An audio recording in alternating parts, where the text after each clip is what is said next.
The Ars Goetia is the first section in the 17th century grimoire known as the Lesser Key of Solomon. It details the 72 demons allegedly summoned by King Solomon, each possessing unique capabilities and attributes, and today we're talking about 5 of them. So prepare yourself for this dark journey. Kicking off our list, we have the Grand Marquis of Hell, Andros. Depicted as an angel with either a raven's head or riding a raven, Andros is said to sow discord and can be very dangerous to the unprepared. According to the legend, it takes courage to summon Andros, since he will test the summoner's courage before appearing. The summoner can be given knowledge of hidden truths, but at a great risk, since he is known to deceive and manipulate. From what we know so far, would you ever try to invoke him? And if so, what precautions would you take? Share your thoughts in the comments section below. Andros is often invoked by those seeking revenge or justice, making him a popular choice among dark practitioners. He is also associated with the element of fire and is said to have control over destructive forces. Seen as a demon of war and conflict, Andros is often depicted as riding into battle on a black horse and wielding a sword. Obviously, this solidifies his reputation as a powerful and fearsome entity. As with many demons, there are those who believe Andros can be beneficial if summoned and controlled properly, but it's important to remember the risks involved when dealing with such dark entities. It is always recommended to seek proper guidance and protection before attempting any summoning rituals involving Andros or any other demon.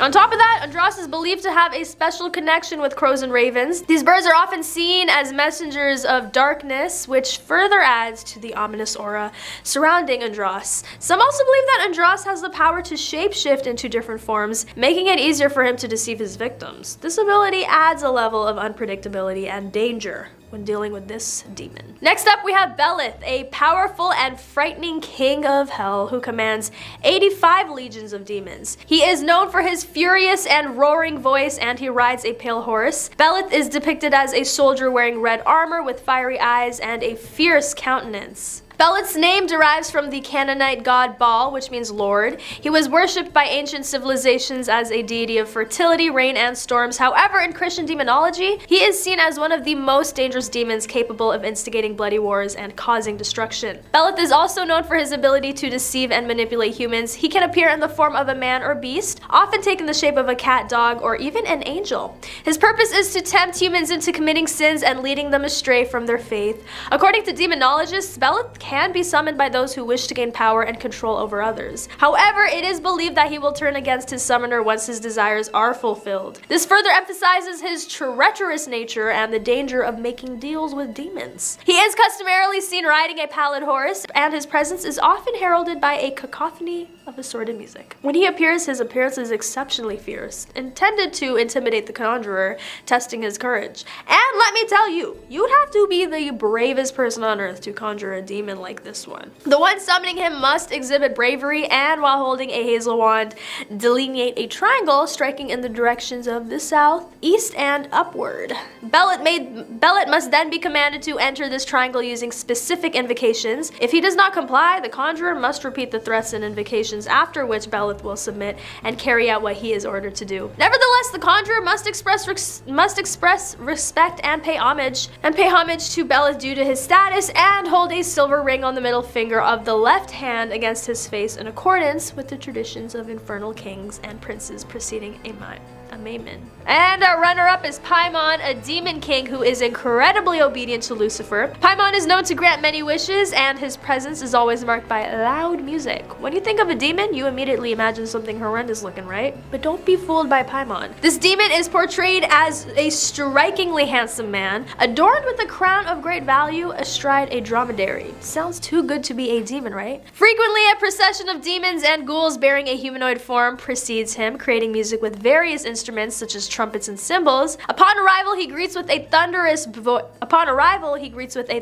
voice, booming and roaring for some time until the summoner gains control. Paimon's control over sound is not merely for show, but it also serves a purpose. In demonology, Paimon is often associated with divination and the ability to reveal hidden knowledge. His loud music and booming voice are believed to serve as a medium for communication between the human world and the spiritual realm. This makes him a valuable ally for those seeking answers or guidance from beyond. Paimon's role as a demon king horrifying also grants him immense power and authority among other demons. He is often depicted as having the ability to control and command legions of demonic entities, making him a formidable force in the supernatural world. Despite being portrayed as a powerful and intimidating figure, Paimon is said to be incredibly obedient to Lucifer and often acts as his messenger, carrying out his orders without question. This further solidifies his reputation as a loyal and trustworthy demon. Paimon's portrayal as a handsome, charming figure, coupled with his abilities and loyalty, has made him a popular character in literature, films, and other forms of media. He's often seen as a symbol of temptation and the dangers of seeking power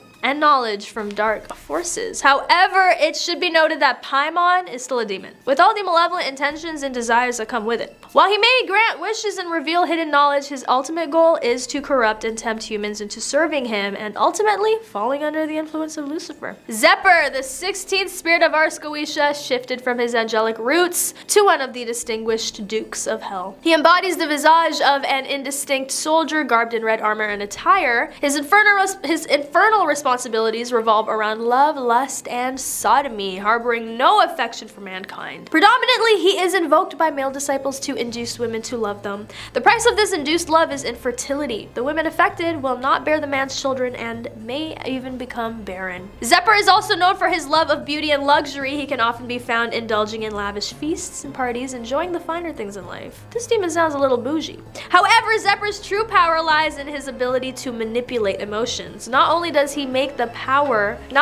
have the power to make women fall in love with men, but he can also incite feelings of jealousy, hatred, and anger in those around him. This power makes Zephr a dangerous adversary, as he can turn friends against each other or cause chaos and destruction with just a flick of his wrist. He is also known for being quite cunning and manipulative, often using his charm to get what he wants. But despite his sinister reputation, Zephr is not all bad, apparently. He is said to be fiercely loyal to those he considers friends and will do anything to protect them. He also has a deep love for music and is known for his beautiful singing voice. Perhaps the most intriguing aspect of Zephr is his seemingly contradictory nature.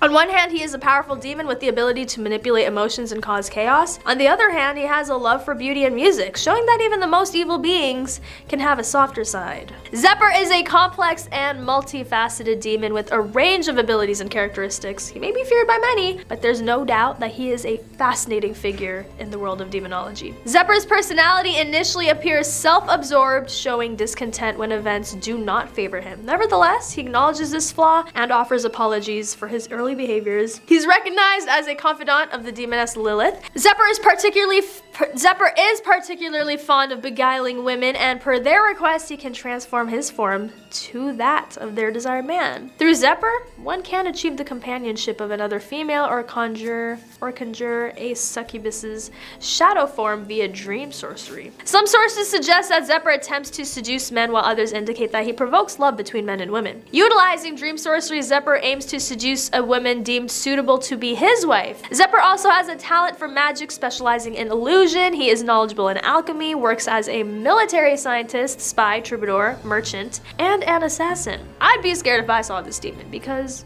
what can't he do? And finally, the first and the most formidable among them, Bale. Originally belonging to the ranks of highly regarded angels, Bale participated alongside Lucifer in the heavenly war. Following this celestial conflict, he was expelled with his rebel companions into the chasm that subsequently evolved into hell. According to folklore, Bale was once an angel who fell from grace due to his pride and rebellion against God. He was cast out of heaven and sent to rule over the underworld, where he became the powerful demon we know today. Bale is often described as a fierce demon with 3 heads, one of a toad, another of a cat, and the last one of a human. This physical appearance makes him stand out among other demons and has been the subject of many stories and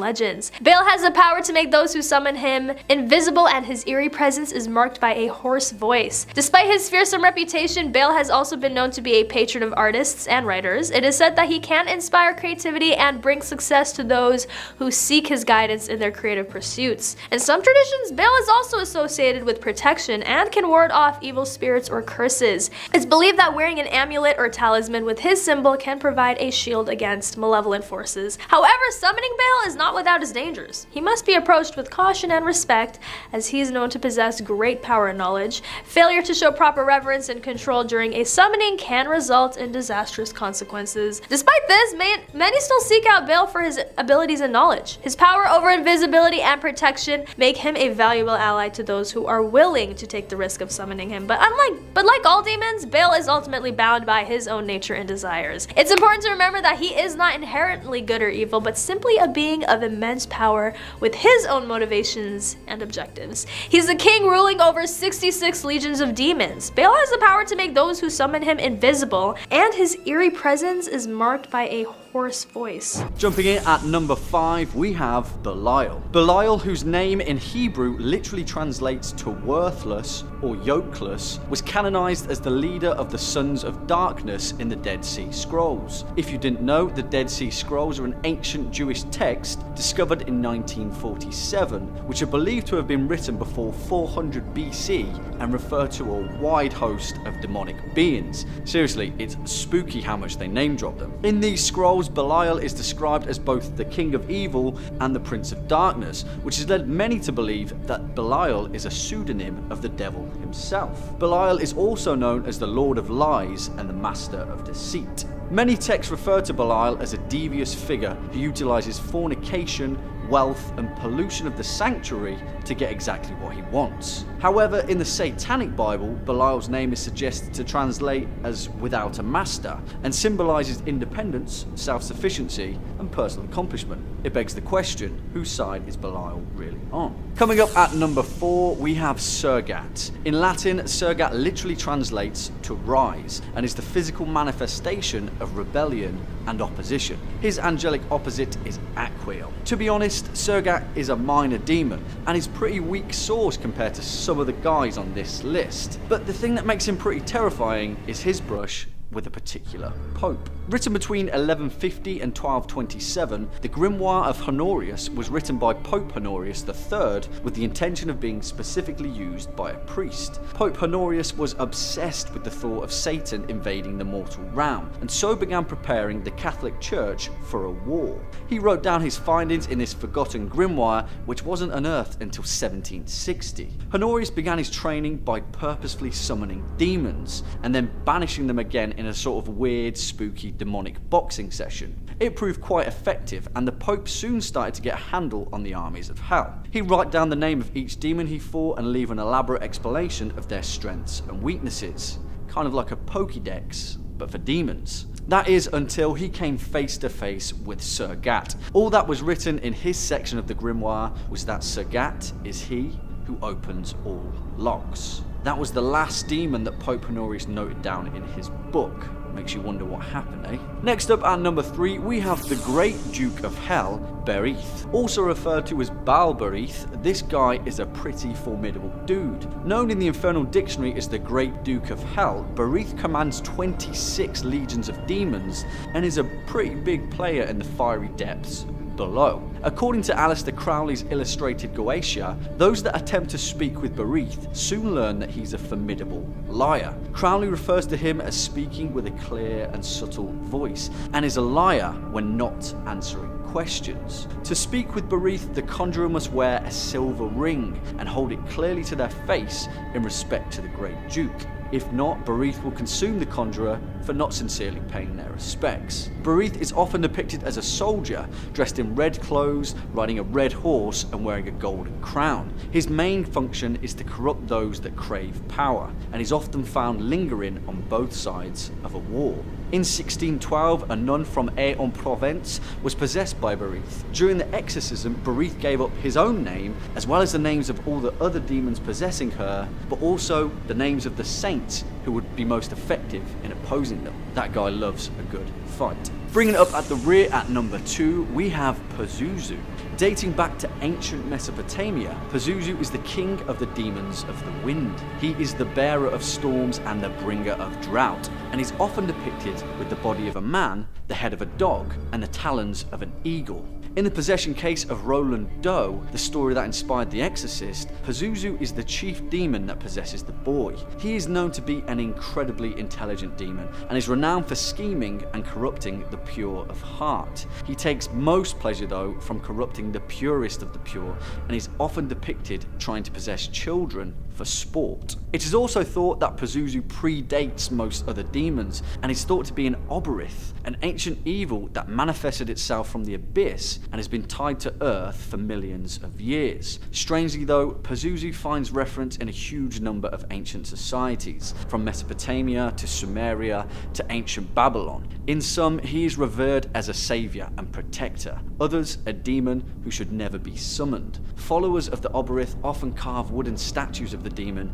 and worship him in the hope that Pizuzu will one day reveal his true name to them. No thanks. And coming in at the top spot, number 1, we have Aazil. Azazel, or Satan, or Lucifer, or the devil, or Baphomet. You know this guy. He's the king of all demonic possession, and he loves nothing more than a group of teenagers standing around a pentagram and beckoning him forward into the mortal realm. The Horn Prince is heavily related to the image of the goat, and we often see him depicted with hooves, horns, and a tail. But this actually has some substance to it. In Abrahamic society, a priest would whisper the prayers of a village into the ears of a goat, and then sacrifice it in the hopes that their prayers would be answers. But in fear of Azazel corrupting the goat, they select an extra goat, often referred to as a scapegoat, and use it as a decoy. They'd then send it out into the desert, hoping they'd wasted a little bit of time for the devil. Now, we all know that's probably not the case. He's a tricky one. In the Dead Sea Scrolls, Azazel is referred to in the Book of Giants and connects him with the story of the fallen angels. In this, he teaches men the art of war and also teaches women the art of witchcraft and painting the body. Generally, Azazel pops up in pretty much every possession story ever, and it's probably wiser just to avoid him altogether. Speak of the devil, and the devil shall appear. Number 5, Pizuzu. Pizuzu would be a demon that would terrify Ed and Lorraine were they to deal with a case involving Pizuzu in real life. Pizuzu is an extremely powerful demon who is the main antagonist of the Exorcist series. The entity plagues Regan McNeil, possessing her and almost fully claiming her. Even though the demon is expelled and Regan's soul is saved, it costs the elder priest who helps her his life and Damien Karras, the younger priest, something far worse, his soul. In the newest chapter of the Exorcist franchise, it appears that Pizuzu may have grown in power, possessing not one but 2 girls at once. However, it's also possible that Pizuzu has made a friend or perhaps recruited a fellow demon to join them in their evil plan. But it's been implied and suggested that this is a more synchronized possession, where the demon plaguing the 2 girls, whether it is Pizuzu or is not and is just pretending to be,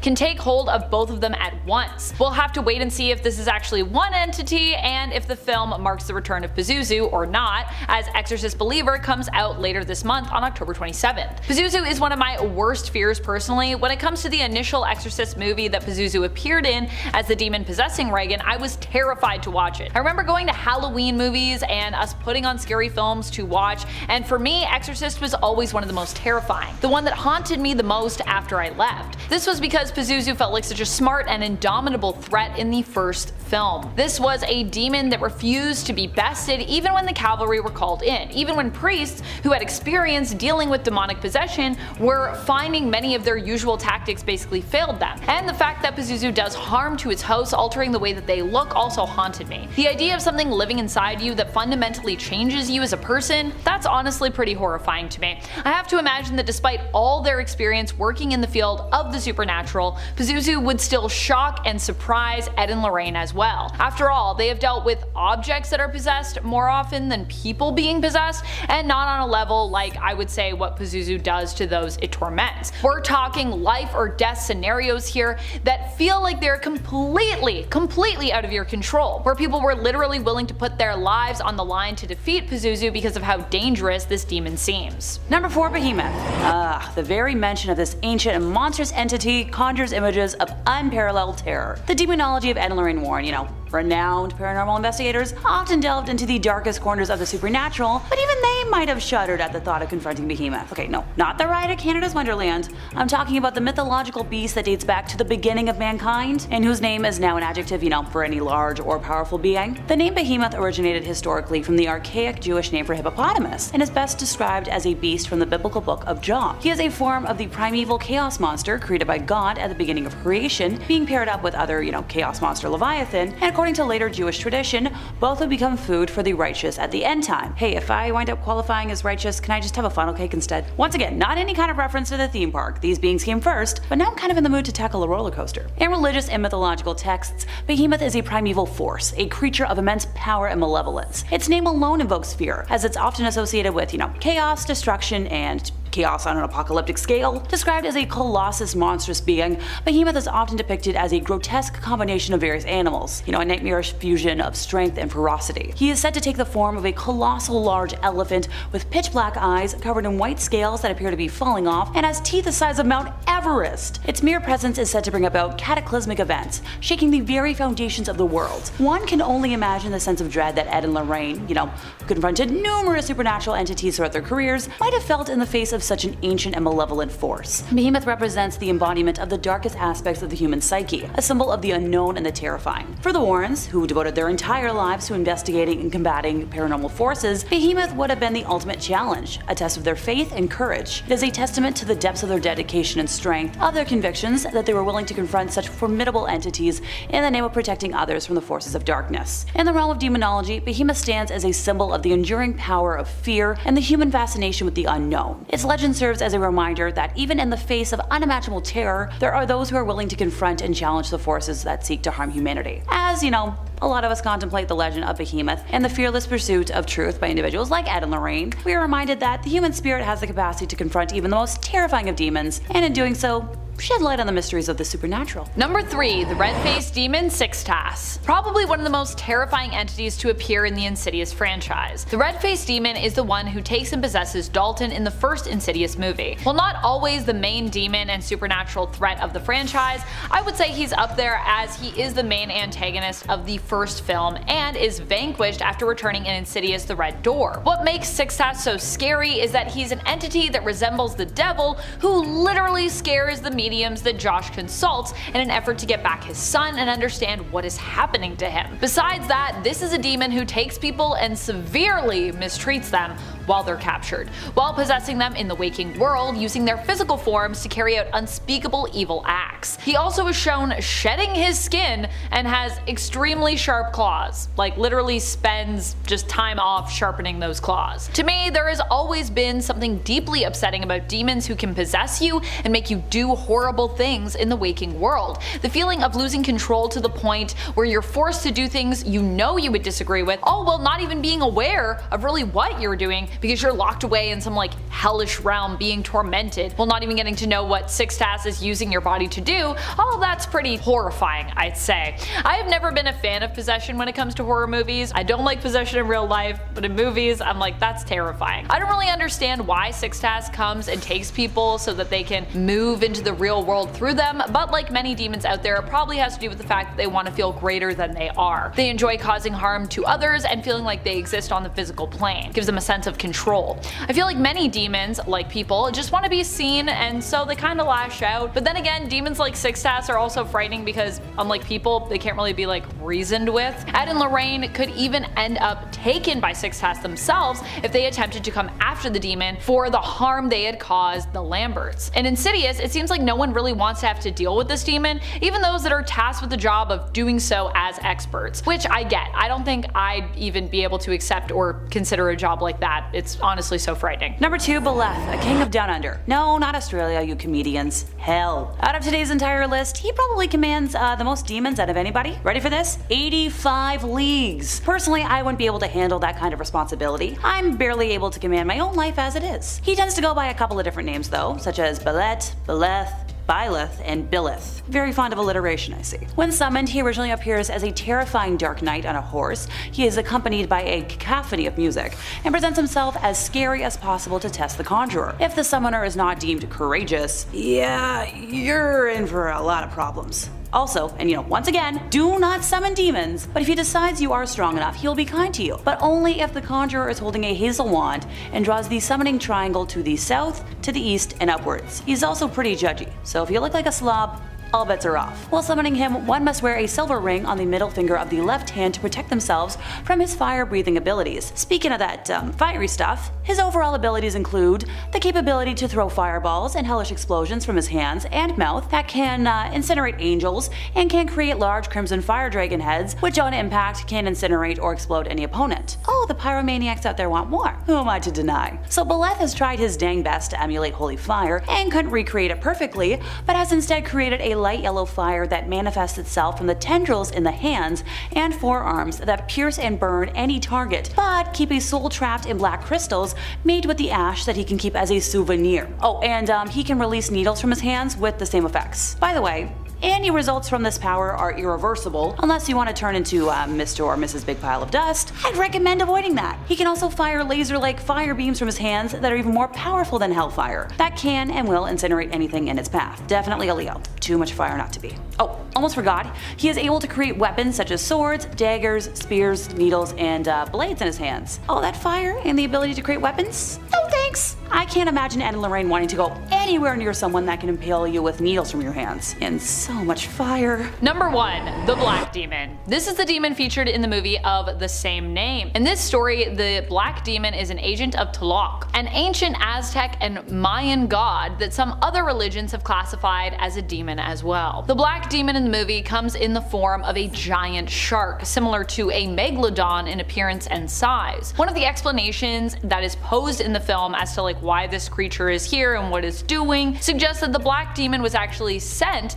by Tlaloc to attack as a result of negligence when it came to an oil rig out on the ocean whose company had basically done nothing to investigate or mitigate oil spills. If I were Tlaloc, I would probably be pissed too and send out the Black Demon to take revenge on humanity for all their greed and all the harm they've done to both the sea and the land. Needless to say, were Ed and Lorraine adrift on a dinghy out in the ocean and confronted by the Black Demon, I feel like it would be a pretty terrifying experience for them, despite their demonology experience. I mean, demons that can't be seen, but whose presence can be felt, who exist on another plane of existence, that's one thing. A demon who is literally a giant megalodon that exists in the real physical world is entirely another. We aren't just talking about being chased by ghosts here, we're talking about being hunted by a believed, mythical, but it apparently turns out real beast that exists beneath the ocean surface. I think the other thing that has always frightened me about sharks is that they're straight up predators who exist in a world that we aren't really meant to occupy. The ocean is a deep and dark and mysterious place, and as much as I love swimming in the ocean and being in water in general, when we're in there we're completely out of our element. Unless I guess you have equipment, and even if you do sometimes, you aren't really prepared to be underwater for long periods. You can't move as easily, you can't see as easily where you're going, it's just frightening. And I feel like that is what gets me. You are fighting something that is in its element while you're out of yours. Add in the fact now this isn't just any old shark, but basically a megalodon who also has ties to the spiritual world with its connection to Tlaloc, and yeah, that is honestly some scary stuff. In at 5, Abizu. From Jewish mythology we have Abizu, also known as Obizu, Obuzeth, Obizouth, and Bizo. This demon is infertile and, well, pretty pissed off about that. Her sole purpose is to seek out pregnant women, possess them, causing miscarriages and stillbirths, purely out of bitterness and jealousy due to not being able to bear a child. She's quite the asshole. Even worse, she's described as having scale and snake-like qualities. No thank you. In at 4, Vapula. In Christianity, Vapula is the Duke of Hell and a high commander of various legions of demons. He is an incredibly intelligent demon and well versed in philosophy, so if you find yourself suddenly struck with unexplainable knowledge, you may just be possessed by this little devil. His favourite pastime is paranoia. That's right, he will turn loved ones against loved ones in order to watch humanity burn around him and draw the sinful into the depths of the underworld. In at 3, Jikiniki. This demon appears in Japanese Buddhist mythology and is known as Jikiniki. It comes from the spirits of those who are, I quote, greedy, selfish, and ungodly. Jikiniki are caused to spend eternity feeding on the flesh of human corpses. Sounds fun. Now, the thing that makes these creatures truly terrifying is that they are just downright miserable and will stop at nothing to take innocent people down with them. In order to do that, they make a person's life a complete and utter living hell, so that they don't have to suffer alone. It's kinda sad when you think about it. In it too, Pizuzu. Pizuzu appears in ancient Babylonian and Assyrian mythology and is described as the beast. He is the king of the wind demons and the bringer of storms, droughts, and famine. Now, many of you may recognize his name. Yep, that's right, this dude possessed poor Linda Blair in The Exorcist after she summoned him via a Ouija board. Bad girl. Not only is he known to bring famine upon unfortunate souls, but he's also the bringer of disease and pestilence. Yep, this dude is just bad news, plain and simple. However, he does have one upside, which leads us into our next number. In at number 1, Lamashtu. Sumerian and Mesopotamian mythology describes a demoness named Lamashtu. She is a demon who torments women throughout their pregnancies, and when they give birth, steals the babies so she can chew their bones and drink their blood. Not only does she kill babies, but she is also the destroyer of crops and has a passion for contaminating water and wreaking havoc whenever possible. Forewarning, don't summon this demoness. Those possessed by this entity will suffer horrific nightmares and sleep disturbances and may develop a grave illness that will ultimately kill you. Now, her appearance is what makes this demon truly terrifying. She is depicted as having a hairy body, the head of a lioness, donkey teeth and ears, and bird feet, complete with talons. Lovely. It's even stated that this demon is so terrifying that pregnant women will often summon our previous number in hopes of protection. Not that he does that, he just hates Lamashtu so much that he would likely distract her from destroying you. In 5th place we have Horus, a Duke of Hell. Granted, he also goes by Floros, Flavros, Horas, or Havres, depending on who you ask. He is a great duke, ruling over 36 legions of spirits, and most commonly appears as a large leopard with a human face and evil eyes. In his human form, he has been known to appear as a male figure with red liquid eyes, body ablaze with flame and other scary features, but also as a tall female figure, and that is slender in flame with flowing red hair. If that appeared in front of me, I'd probably be a little tempted too. Horus tends to be a demon a lot of folks try to summon due to his abilities to answer queries about the past, present, and future, which I know it's tempting. I too would love to know if I'll ever be able to afford to buy a home in this economy, but it's not worth the risk. Ooh! He's able to burn and destroy my enemies? Okay, maybe just like a little summoning just once as a treat. Just like a little list. 2 people. Okay, no, I know better. I don't want to be a bad influence. No demon summoning. When summoning him, if one does not follow the steps to the letter, so specifically invoking the magical triangle properly, he will take every opportunity to trick and lie to whoever is susceptible. He's also a very jealous demon, and not only does he not play well with others, he can be called upon to inflict vengeance on other demons. No, I'm not going to tell you how to summon him. No.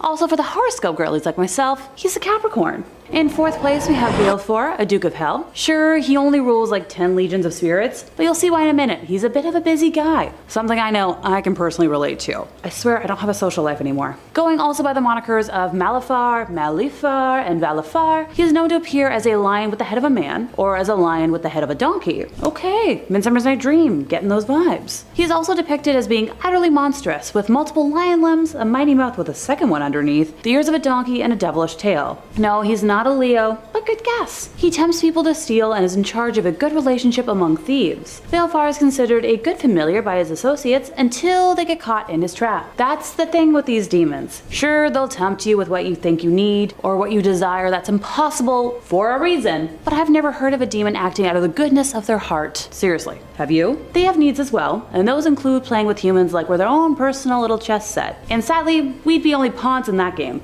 No powerful queens here. Or so you could think. A goal of his is to collect human greed and manifest it as glittering treasure, while he teaches loyalty and the art of manipulation. Other demons refer to him as a tricky a-hole, so do with that information what you will. Most demons tend to show up, do what's needed, and then buzz off to wherever they need to go next. But Belfar will join you on whatever adventures you go on, even after the original summoning. but you should be careful, because if you're not smart enough or you're a bad sorcerer, he's gonna trick you as well. I'm not shocked. You shouldn't be shocked. He's able to manipulate angels and wizards to commit crimes and steal secrets for his own benefit, and he can use hellfire to dazzle the enemy with blinding explosions or to attack and defend himself. So while watching whoever he perceives as an enemy, he can use combustion to end someone by making them burn alive and create a wall of hellfire on command. Funny enough, he's a Taurus, so happy birthday, you stubborn demonic thing. No, you are not invited to any birthday parties. In third place, we have Vine, an Earl and King of Hell. History isn't quite sure if he rules over 19 or 36 legions of beings, which is pretty dang scary to think about. I'd love a fact check down in the comments if anyone considers themselves more of, an expert. The significance of his name seems to be from the Latin word vinea, vine, which is also the name given to an ancient war machine made of wood and covered with leather and branches used to overthrow walls. In terms of his appearance, once summoned, he will show up resembling a lion and holding a viper in his hands. No, I don't do snakes. If requested to change that appearance, he will present in human form with long black hair, black wings, and now holding a golden cane. Okay, I know there's some people out there who might be attracted to this, visually, guilty, but don't take that as encouragement to summon him. A pretty face is not worth it, trust me. Known as one of the most difficult demons to summon and work with, he's also one of the only demons who can identify witches and warlocks without being previously informed about their abilities, along with having the ability to tell the past and future. Vine is insensitive to humanity, and cares very little for harming those who summon him, making him wildly unpredictable and dangerous to summon, along with having the power to take souls without requiring permission. In terms of abilities, Vine can create or summon hellstorms that fire lightning bolts that will explode or incinerate an intended target. The storms will literally track down the target until the goal is accomplished. He can also create or summon hellfire rains that have the ability to burn a human alive and incinerate them, and they're gonna follow that target until their job is done. Oh, and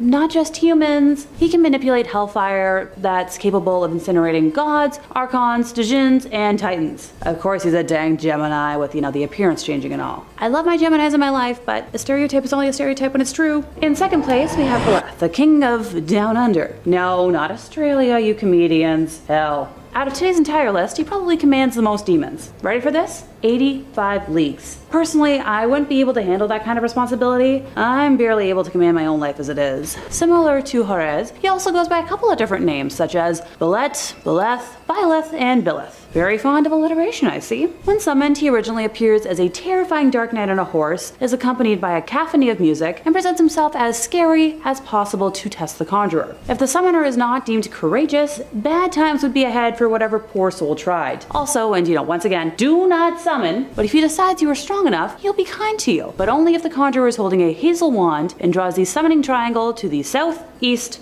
and upwards. He's also pretty judgy, so if you look like a slob, all bets are off. Yeah, I feel like I'm out here. While summoning him, one must wear a silver ring on the middle finger of the left hand to protect themselves from his fire-breathing abilities. Speaking of that fiery stuff, his overall abilities include the capability to throw fireballs and hellish explosions from his hand and mouth that can incinerate angels and can create large crimson fire dragon heads, which on impact can, incinerate or explode any opponent. Oh, the pyromaniacs out there want more. Who am I to deny? So Baleth has tried his dang best to emulate holy fire and couldn't recreate it perfectly, but has instead created a light yellow fire that manifests itself from tendrils in the hands and forearms that pierce and burn any target, but keep a soul trapped in the black crystals made with the ash that he can keep as a souvenir. Oh, and he can shoot needles from his hands with the same effects. By the way, any results from this power are irreversible, so unless you want to turn into, Mr. or Mrs. Big Pile of Dust, I'd recommend avoiding that. He can also fire laser-like beams from his hands that are even more powerful than hellfire, that can and will incinerate anything in its path. Yeah, definitely a Leo. Too much fire not to be.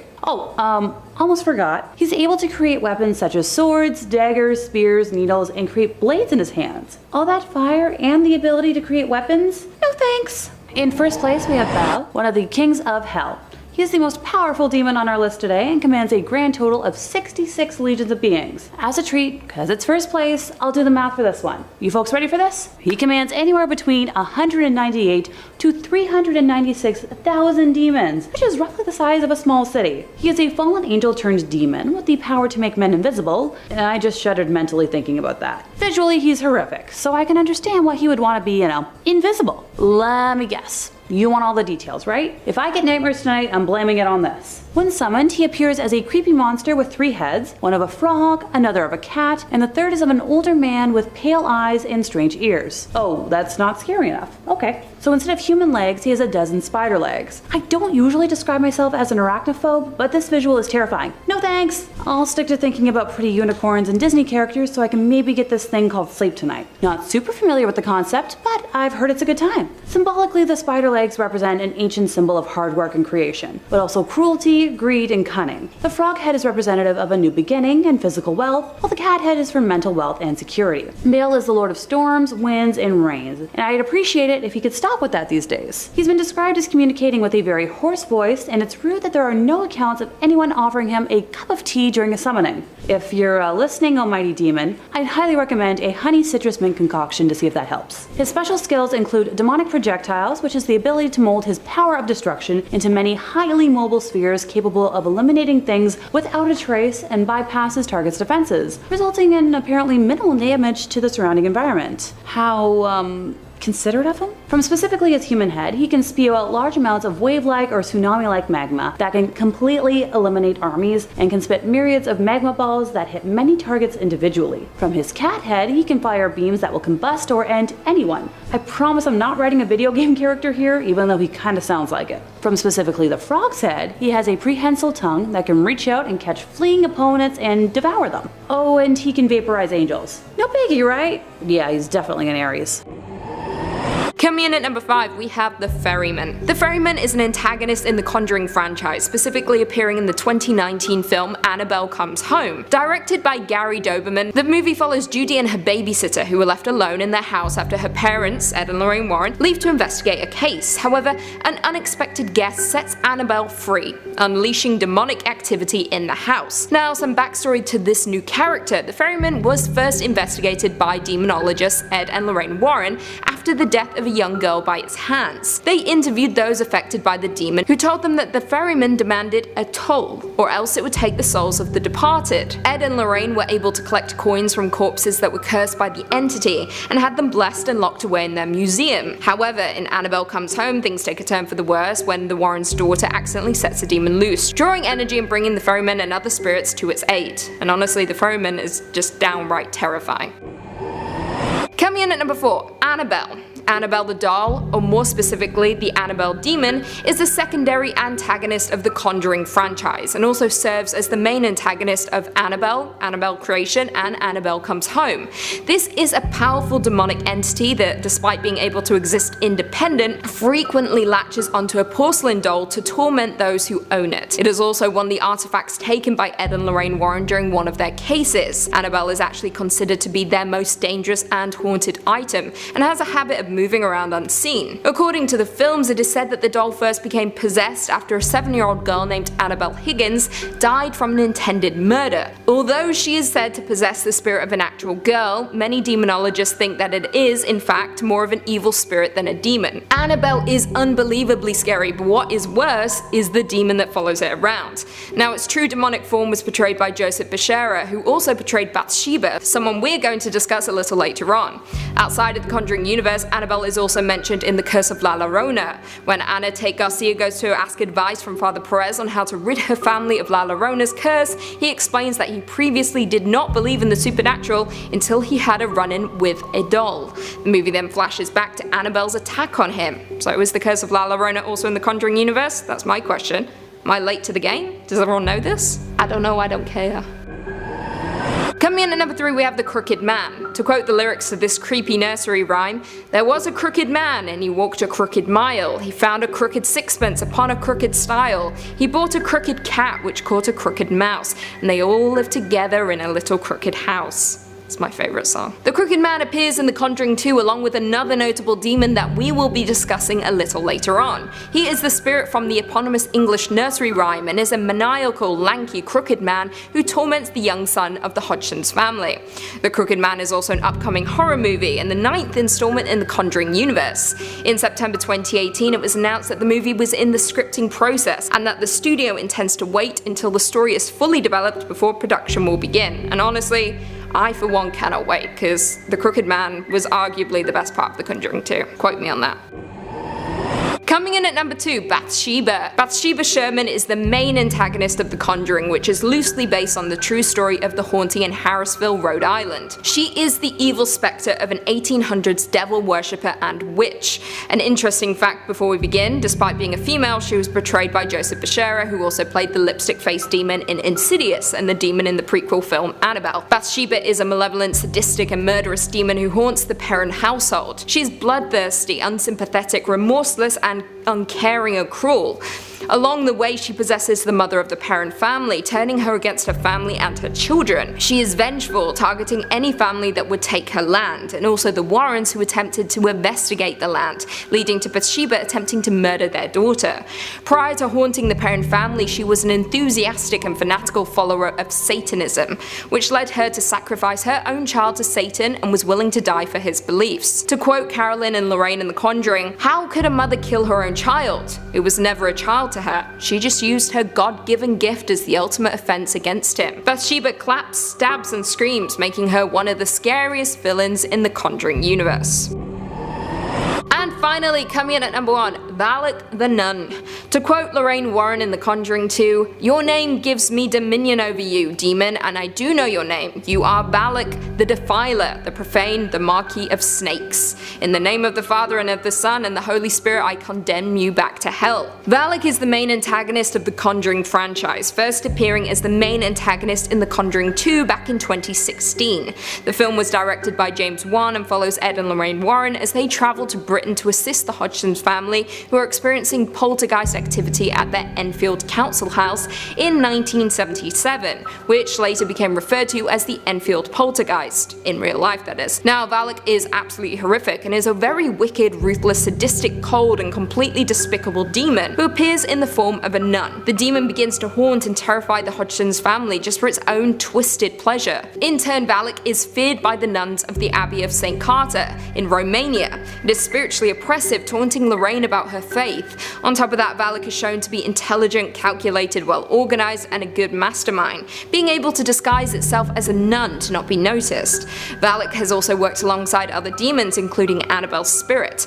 In mythology, Baleth is known as the Great President of Hell, with over 30 legions at its command. The demon often manifests as an angelically winged boy riding a two-headed dragon, and it possesses the power to find treasures. In the case of the film, Baleth's treasure was the vision of Ed Warren being impaled, which it offered to his wife Lorraine as a gift. Coming in at number 5, we have Bagul from Sinister. Sinister was an absolutely terrifying horror movie, and part of that is down to the demon character Bagul. Released in 2012 and directed by Scott Derrickson, Sinister stars the likes of Ethan Hawke, Juliet Rylance, and Vincent D'Onofrio. He's made an appearance on a couple of videos recently. Damn. With the film revolving around a true crime writer, Ellison Oswalt, who discovers Super 8 home movies in the attic of his new home, which contain some truly grisly murders that could potentially put his entire family in danger. Now, Bagul is the main antagonist of the movie and is a pagan deity that would manipulate and kill and consume souls in the process. The Super 8 movies all start out relatively innocent, harmless events, parties, barbecues, pool parties, however they all end the same. The people on the tape all die in grisly ways, and this is at the hands of Bagul, with him being spotted in every single home movie. His appearance is what makes him the most terrifying, with his suit, long black hair, and featureless face, with a mouth that is sealed shut. On top of that, he has the ability to possess through the video footage, making him a terrifying and powerful demon that you do not want to encounter. Before we jump into number 4, make sure you give this video a big thumbs up, it really helps us out a lot in the YouTube algorithm. Coming in at number 4, we have Abalam from The Last Exorcism. The Last Exorcism was a genuinely creepy movie that I think we don't get to discuss enough. Released in 2010 and directed by Daniel Stamm, the film stars Patrick Fabian and Ashley Bell, with it following a disillusioned evangelical minister who decides to participate in a documentary chronicling his final exorcism. However, after receiving a letter from a farmer seeking help driving a demon out of his daughter, he must partake in one last exorcism. The demon within the daughter is Abalam, one of the most unnerving demons depicted on screen in recent years.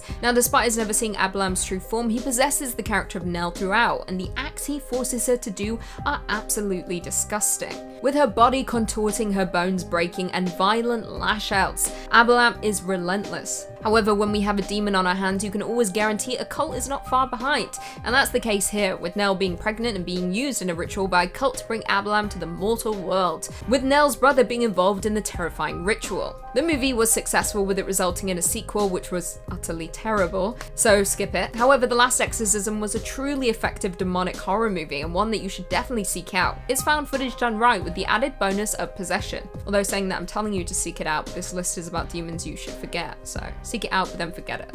You know, watch and then move on. Coming in at number 3, we have John Ketchum from the Amityville Horror. I'm going to specifically be discussing the 2005 remake of the Amityville Horror, a movie that I still can't quite decide if I enjoy, although saying that Melissa George does make everything better, and Chloe Grace Moretz just tends to make everything a little bit worse. So, double-edged sword. Not a double-edged sword. It's like a nice edge and then a sharp edge.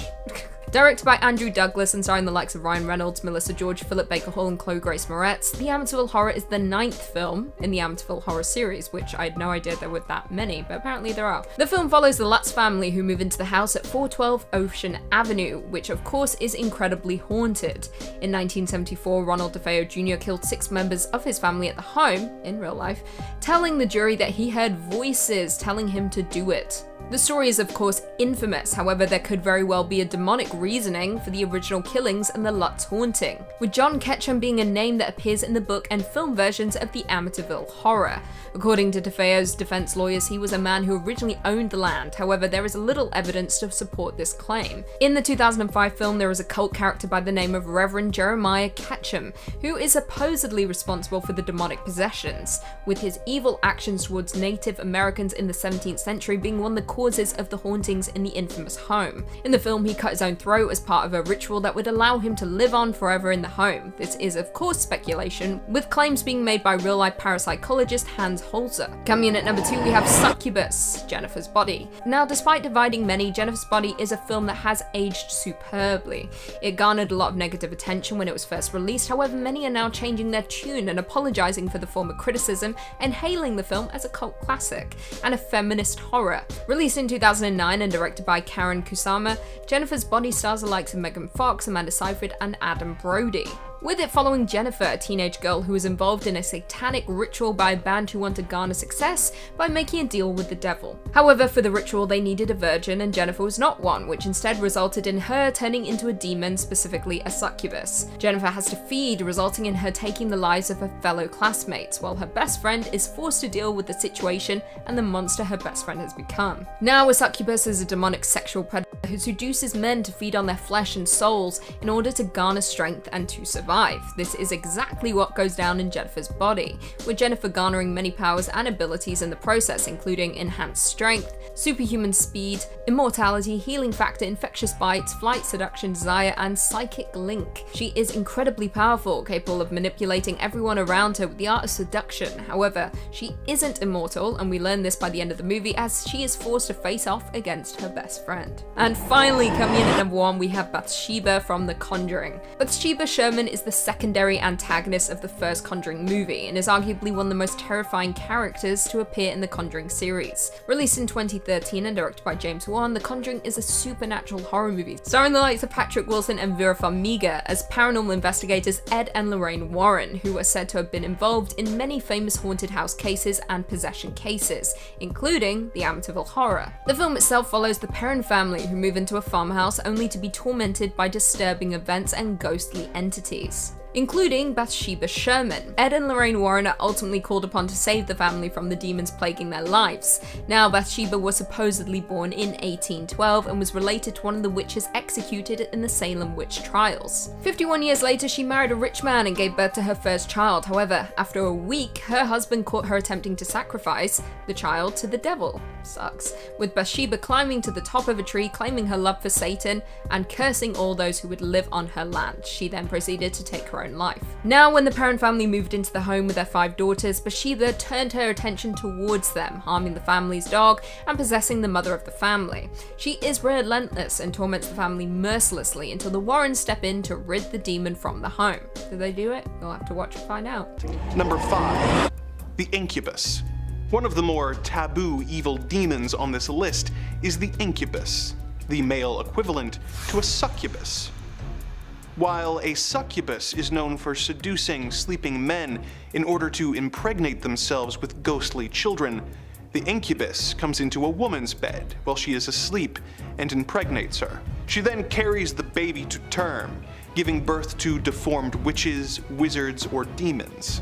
Not all of these offspring become evil, however, with the first legend of a wizard being fathered by an incubus actually being the legendary wizard who served King Arthur during the days of Camelot, Merlin. In the late 1400s, demonology text Malleus Maleficarum by the German Catholic clergyman Heinrich Kramer, the author talks about incubi and states that there are 5 ways to get rid of them: moving the afflicted woman to a different location, exorcism, sacramental confession, the sign of the cross, or excommunication of the attacking entity, which even the book itself admits is basically just another term for exorcism. If we are to believe Kramer's account, then incubi seem to be relatively easy demons to get rid of, being subject to all the usual tricks of the exorcist trade, and being able to be shaken by simply moving. But according to the works of the Franciscan friar Ludovico Maria Sinistari, they are much more difficult to deal with than the typical demon, with him saying that an incubus does not obey exorcists, they have no dread of exorcisms, show no reverence for holy things, and at the approach of which they are not in the least overawed. If this is true, then getting rid of an incubus could be a deeply traumatic and maybe even impossible task.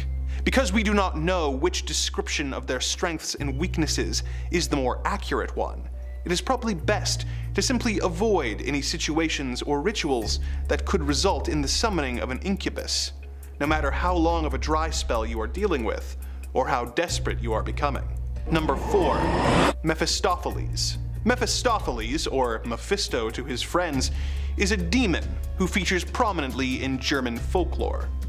Although he has since become somewhat of a stock character, he is primarily known for the role he plays in the Faust legend. The Faust legend is inspired by the life of a real alchemist, astrologer, and magician named Johann Georg Faust, who lived in Germany during the late 1400s and early 1500s. It is unclear how closely Faust's life follows the legend it inspired, but the tale of his interactions with Mephistopheles have been passed down for centuries after his death. In the folk legend, Faust has become depressed with his life as a scholar and tries to take his own life. When the attempt fails, he calls on the devil, hoping to acquire magical powers that will allow him to indulge in all the earthly pleasures he can imagine. The devil then sends his representative, Mephistopheles, to make a deal with Faust. Faust and the demon broker a deal that will make Mephistopheles serve Faust with his powers for a set number of years. When that time is up, Mephisto will claim his soul and take Faust to hell, where he will be punished and forced to serve Satan for all of eternity. Faust uses Mephistopheles for a variety of purposes over the years, most famously to help him seduce a beautiful young maiden named Gretchen, with whom he has a child. When the child is born, Gretchen realizes the baby's unholy nature and throws the child into the waters, causing her to be arrested and executed for murder. Faust is corrupted and realizes his sins are unforgivable, and he is carried away to hell by Mephistopheles. True or not, the Faust legend has become deeply ingrained in culture, and despite the initial benefits Mephistopheles may present you with, he is not worth summoning. Number 3. The Popo Bawa. The Popo Bawa is one of the more recent demonic creatures on this list, with its first sightings being in 1965. The Popo Bawa is a Zanzibar legend, whose name literally translates to bat wings. This name is not a description of the creature's actual physical form, but rather a description of the large dark shadow that it casts during its attacks. Sightings of the creature have been reported periodically throughout the years in Zanzibar, with stories from the 70s, 80s, and reaching their peak in 1995, before taking a 5-year hiatus, and then being seen again in 2000 and 2007. One of the most popular explanations for this demonic creature is that a sheik man released a jinn in order to get revenge against his neighbors, but soon lost control of the jinn, who took to demonic ways. The Popo Bawa is described as a shapeshifter who takes many different forms, often switching from humanoid to animalistic shapes. It is known for being accompanied by sulfuric odor, and it tends to visit homesteads at night and on rare occasions during the day. It is indiscriminate in its choice of victims, going from home to home and attacking all members of the family before engaging in physical attacks, poltergeist behavior, and most feared of all, forced sodomy. It then moves on to the next home in the community. Victims of Popo Bawa attacks are often encouraged to come forward with their story in order to get the community protection, in order to avoid repeat visits from the demonic creature. The creature apparently becomes enraged if their existence is denied, and during one incident in 1971 possessed a young girl who then spoke to a group of villagers in a deep man's voice to confirm its existence. If the Popo Bawa really does exist and attacks the people of Zanzibar, then he should obviously be avoided at all costs, as his style of attack would be not only painful and humiliating, but could have long-term effects on the sanity of his victims if he chose to return to make his attacks a consistent issue. This is one demonic force that there is no benefit to tangling with, and should be avoided as much as possible for both your own sake and that of everyone in your community. Number 2. Any of the demons in the Lesser Key of Solomon. The Lesser Key of Solomon is a grimoire compiled in the 17th century from materials that were already centuries old at the time of the book's original publication. The volume is divided into 5 books, and one of which contains instructions on how to grant the practicing magician an eidetic memory and the ability to instantly learn materials. Another of the books teaches the user how to contact angels using a wax tablet and a method known as scrying. 2 of the other books describe the 24 different angels and their relation to the 24 hours in the day, and the 360 spirits of the degrees of the zodiac.